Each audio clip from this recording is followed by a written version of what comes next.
Coach, what was the message at halftime? It seemed there was a pretty positive turnaround after the break. That it wasn't good enough. We were sloppy.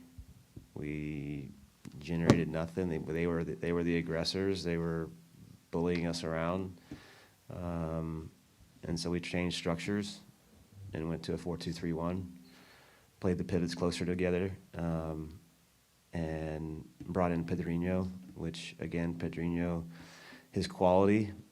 That's the difference. Is the with the ball, we were able to breathe, and we were able to miss the first defender. Like Pedrinho can his ability to dribble the first and beat the first defender is a high level. So that unbalances the opponent. Every time he beats one, they have to readjust, right? And a second one has to come over, and that takes them out of shape. And and he's able to find Lucho. They think kind of high level together. So there was just a couple. I mean, I thought we were, if there was maybe 10 more minutes, we'd probably get the second. We were knocking on the door. The chance creation was better. Obviously, the red card helps us a lot. But I still think before the red happened in the second half, we had a different look and different mentality to us that was positive. So, but again, so we got to take 3 at home. We have to be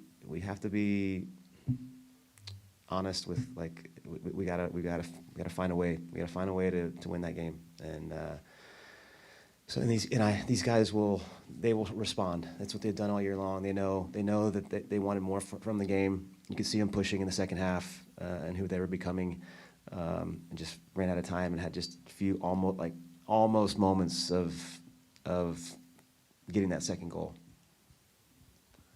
Coach, Sydney Staples, D210 Sports.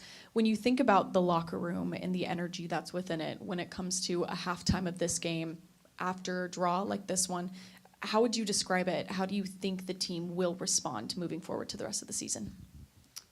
I think they've responded all year long from like sort of adverse moments, and we've got a big one coming next Saturday that we have to be up for, and we got to start the games faster, stronger, more aggressive, more quality to us, to give us confidence, as the game goes. Right, when you start sloppy and you're not tidy, you're getting turned over, it compounds itself mentally into you start to question.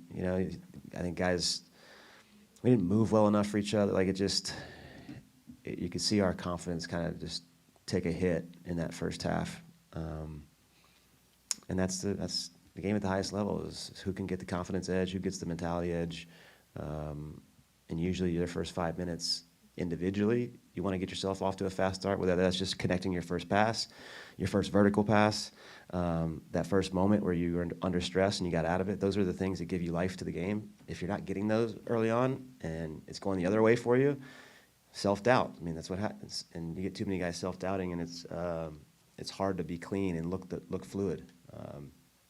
So we got to continue to work. We got to work at their as a team, as a collective, and how we start games and our structure. And but I thought the 4-2-3-1 looked a lot more fluid and gave us more of the ball and more creation. We got on top of the game, and we're better in the second half, like I said.